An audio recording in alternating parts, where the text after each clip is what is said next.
Ley de Reactivación Económica que envió el día de ayer el presidente de la República a la Asamblea.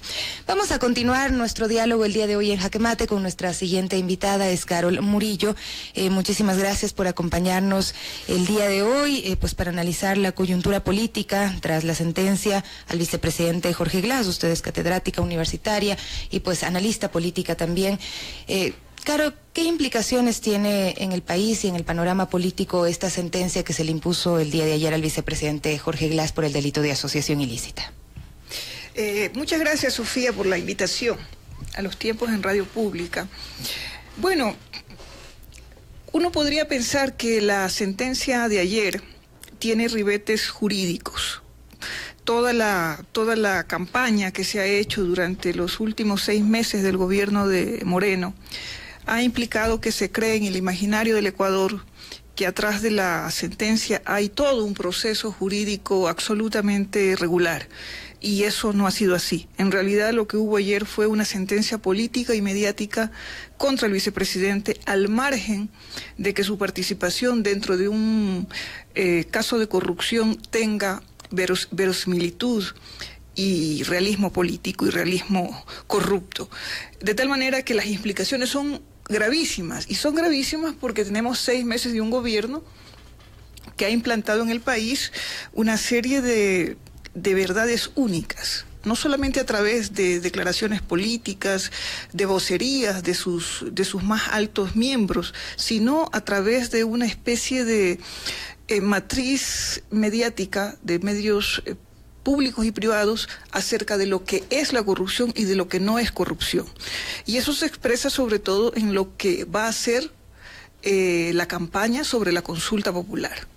Bueno, usted mencionaba que tiene este juicio una carga política muy fuerte, muy pesada en realidad. Sin embargo, cuestionar el sistema judicial sería también cuestionar toda la institucionalidad del país, que también pues ha sido argumentado desde el otro lado, en el caso, por ejemplo, de la consulta popular. Por supuesto que sí, porque la institucionalidad en este momento se ha puesto al servicio del actual gobierno. El actual gobierno pareciera que enanca su discurso en la crítica al anterior gobierno sobre que ese gobierno controlaba todas las funciones del Estado. Esa es la principal crítica que tiene el gobierno actual, el gobierno de Moreno. Un gobierno que hay que repetirle al país por sobre todas las cosas que no es un gobierno de la Revolución Ciudadana, aunque su candidato haya sido auspiciado por ese partido. Un partido que ahora está dividido y además está completamente separado en 2 porciones de militantes. Ya vamos a hablar de eso. Sí, pero quería decirle eso porque eso es importante recalcarlo, porque la gente en general piensa que es una continuidad o que es parte de la misma ideología y desde el mismo sistema, pero no es así. Si se critica tanto el sistema judicial, si se critica tanto a una de las instituciones que tuvo antes el correísmo, para utilizar esa palabra que tanto les gusta a los opositores, resulta que esa institucionalidad ha condenado a alguien de ese mismo gobierno. Preguntémonos entonces, ¿sirve o no sirve esa institucionalidad que ellos quieren desarmar a través de la consulta popular? ¿Por qué se critica tanto todo el aparataje institucional? ¿Sirve o no sirve? ¿Sirve un contralor subrogante que reemplazó a otro supuestamente corrupto y que fue puesto además por el contralor corrupto que está fuera del país? ¿Sirve o no sirve las instituciones que en este momento persiguen a los anteriores funcionarios del gobierno anterior? O sea, ¿qué es lo que está pasando en el país? Pero es grave esto, ¿no? Porque, o sea, estamos hablando de una crisis institucional en este momento. Por supuesto, Sofía, que es grave. Estamos asistiendo al momento más grave de la desinstitucionalización del país en el siglo XXI. Es decir, lo que le costó al país reinstitucionalizar al país después de la Constitución de Montecristi, es decir, estos 10 años, llevar a cabo, porque usted sabe, Sofía, que se expide una carta magna después de un proceso constituyente como el que se vivió en Montecristi durante casi 8 meses. Pero no es que se expide la Carta Magna, el pueblo vota por esa Constitución y al otro día las instituciones se erigen y comienzan a funcionar. No, eso ha tardado muchísimo tiempo, porque eso implica no solamente armar instituciones, sino cambiar la mentalidad del país, cambiar la mentalidad de los funcionarios, hacer otra arquitectura institucional y además acostumbrar a la ciudadanía a esa otra forma de entender esa institucionalidad. ¿Pero no ha habido deficiencias en la actuación de ciertas instituciones? Ah, no, por supuesto que sí. La arquitectura institucional nueva no es perfecta. Estábamos construyendo, estábamos haciendo, y además lo más importante, esa institucionalidad era la que estaba consolidando esa cosa tan importante que logramos recuperar en Montecristi, que era lo público. Esta misma radio es parte de esa institucionalidad de lo público. Y eso es lo que ahora se quiere destruir. Eso es lo que ahora está poniéndose en juego. Entonces, por supuesto que es grave, le repito, porque se ha puesto en juego una forma de entender cómo funciona la política pública, cómo funciona el hecho de gobernar con otras reglas. Entonces, eso a todo el país le cuesta entender que no es que esté en juego el nombre de un líder político, que se le pone nombre y apellido, pero no está en juego el nombre solamente de un líder político, que sí está en juego.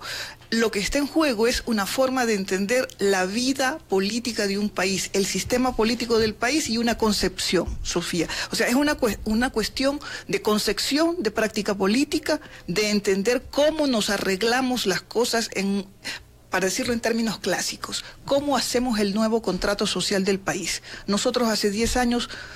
con la ayuda de la ciudadanía, a través del voto popular, nosotros firmamos un nuevo contrato social en esa Carta Constitucional. Y hoy la estamos rompiendo.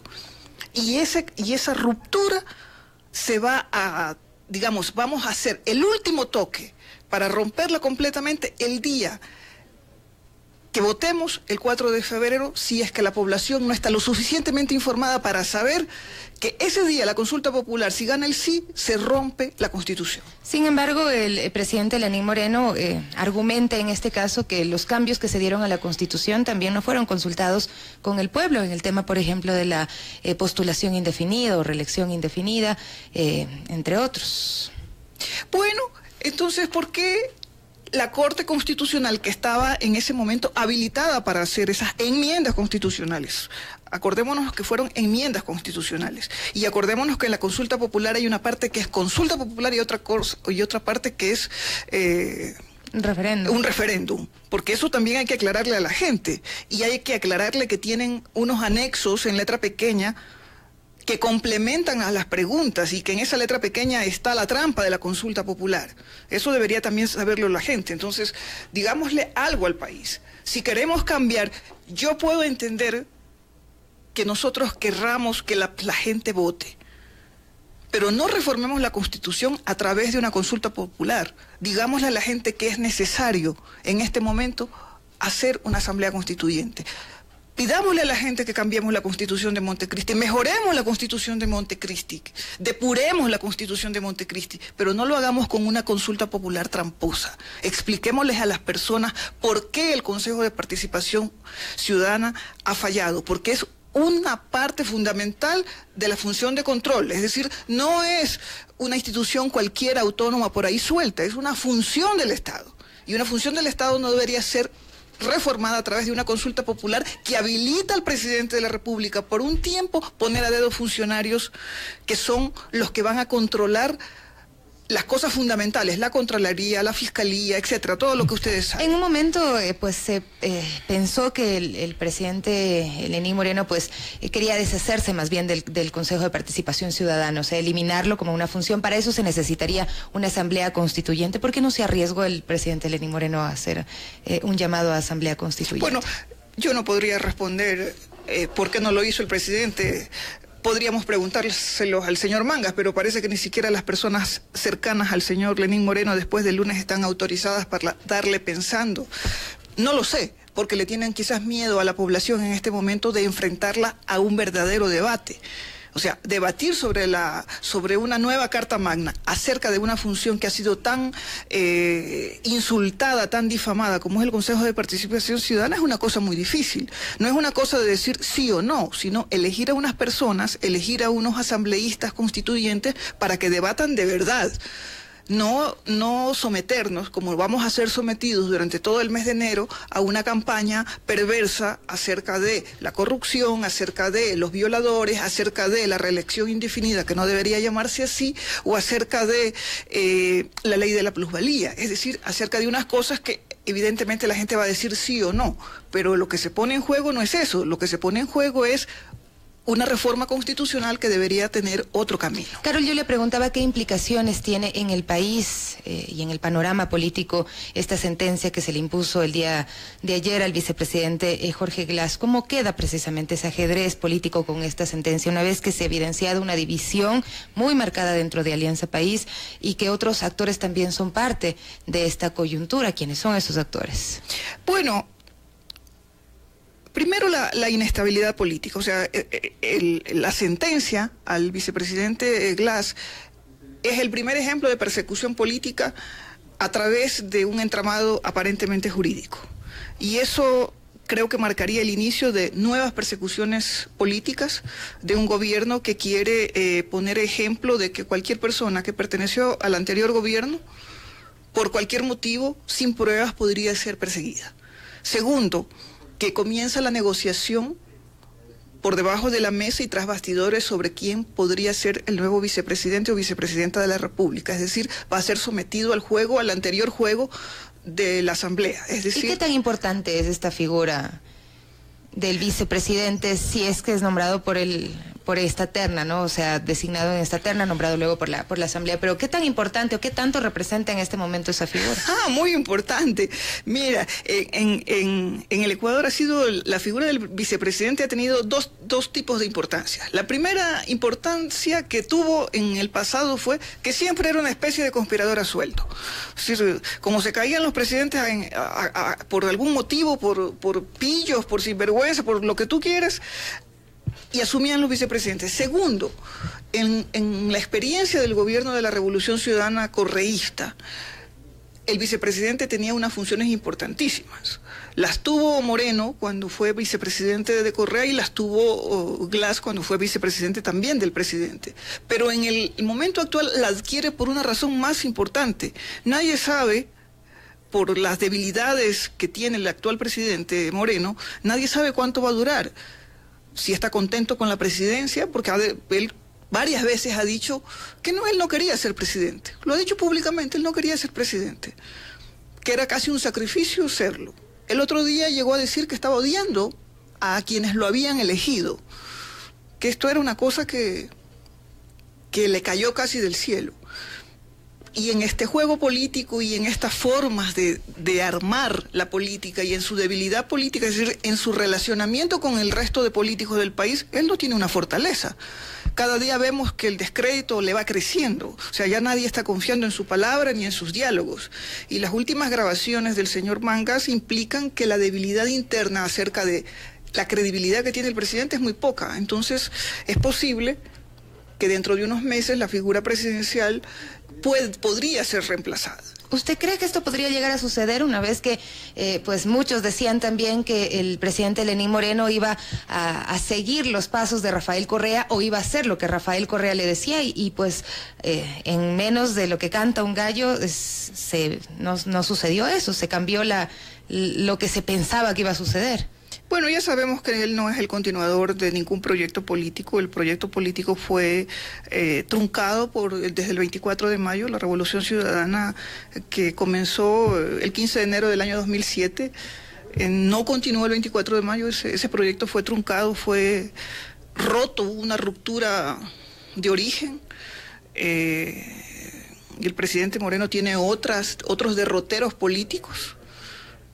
Después de 6 meses lo podemos decir claramente. La consulta es parte de eso. La consulta nunca fue parte de una oferta electoral de la Revolución Ciudadana.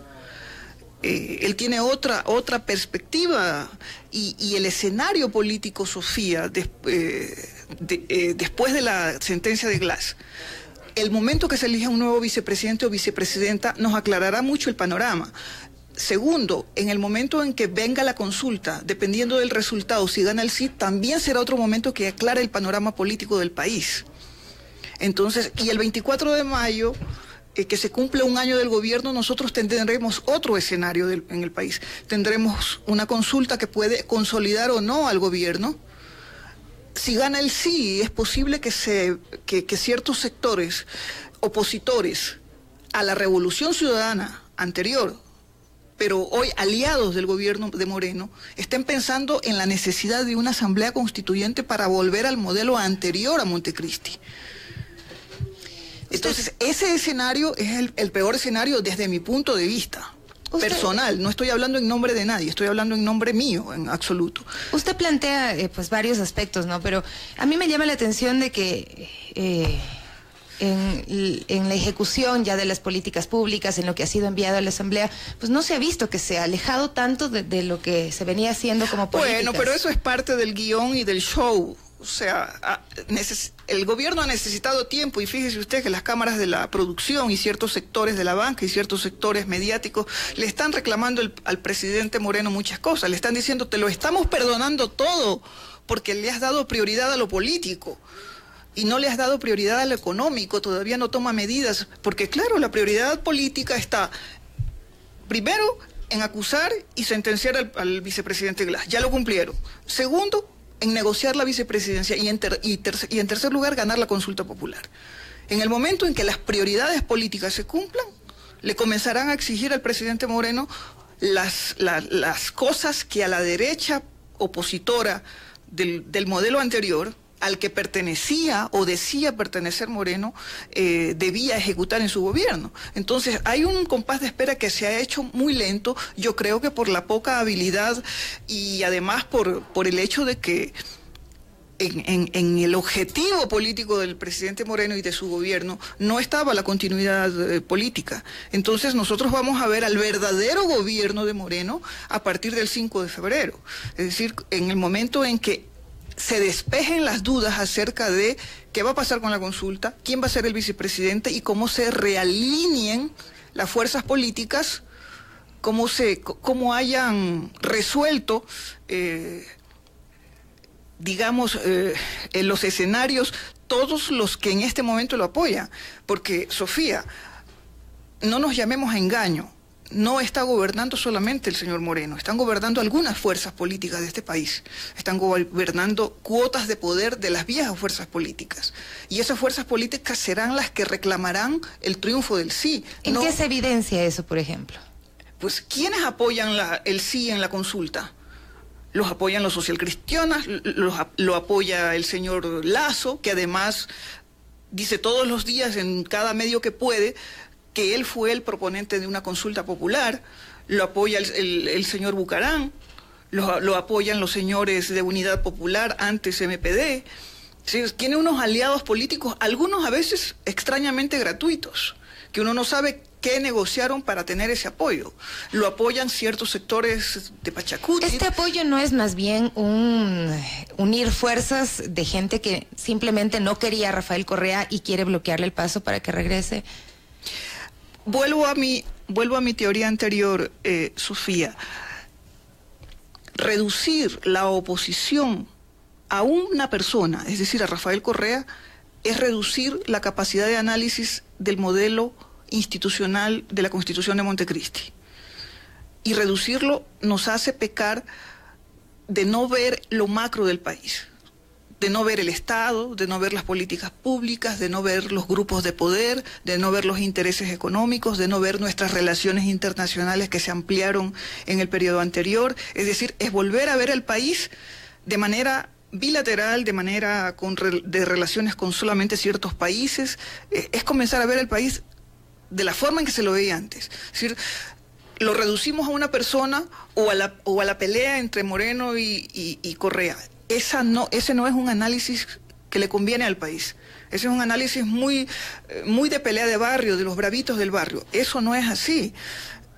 Hay ciertas personas que aupan esta forma de ver la pelea. Esta es una pelea de grupos de poder que quieren administrar el Estado, recuperar lo que tenían dentro del Estado, porque siempre han utilizado al Estado para enancar intereses privados. Desde siempre. Nosotros hemos tenido la historia del país, es la historia del Estado oligárquico, la historia de los estados que tiene a grupos económicos de la sierra o de la costa en determinado momento de la historia manejando el país. Eso ha sido la historia del país. El proyecto nacional, un proyecto nacional que nosotros intentamos con el gobierno de la Revolución Ciudadana, ese es el proyecto que ha sido en este momento cortado de raíz. El tema de la corrupción le ha pasado una factura muy cara al proyecto que inició Rafael Correa. Hoy el presidente Lenín Moreno en una entrevista en ABC dice que hubo una corrupción galopante, sobre todo en el último periodo. De alguna manera se deslinda del momento en el que fue el vicepresidente. El tema de la corrupción es un tema real. Sofía, nadie que haya pertenecido al gobierno de la Revolución Ciudadana ha dicho en este país que en ese gobierno no hubo casos de corrupción. Nadie ha sido ciego para negar que en algún momento se cometieron, y algunos funcionarios cometieron desafueros. Pero decir que los 10 años del proyecto de la Revolución Ciudadana se resumen en la palabra corrupción es un error garrafal, que solo es posible porque los enemigos políticos agrupados entre los aliados de Moreno y los medios de comunicación construyeron esa idea sobre todo ese gobierno. Y se lo repite por todas partes. Cuando dicen ABC, el periódico español y el periódico europeo, la gente no dice que quien lo entrevistó es la señora Talía Flores, periodista ecuatoriana, que le han dado una gran cobertura estos días, desde ayer hasta hoy. No dicen que fue una entrevista de un periodista, ya tiene una direccionalidad esa entrevista, ya tiene un antecedente esa entrevista. Entonces la gente se asombra de decir lo que el presidente... Claro, se le pregunta lo que la gente quisiera oír aquí y afuera. Entonces nos vienen y nos impresionan y dicen, en un periódico español, ABC, se dice tal cosa. Díganos quién lo entrevista, díganos cómo fue hecha la entrevista, díganos por qué la entrevista fue hecha todavía aquí, antes de que se vaya. Díganos cuál era la intención de la entrevista, que saliera en otro medio fuera del país para impresionar. Díganos por qué el señor Moreno no le dijo al país eso antes, si fue parte del gobierno hasta el último día. ¿Por qué recién se da cuenta que este gobierno ha sido tan vergonzoso? ¿Por qué fue candidato nuestro? Carol, muchísimas gracias por acompañarnos el día de hoy. Bueno, son las 17:36, momento de hacer una pausa y ya volvemos con más de Jaque Mate. Pública Noticias, más información, más contenido junto a ti.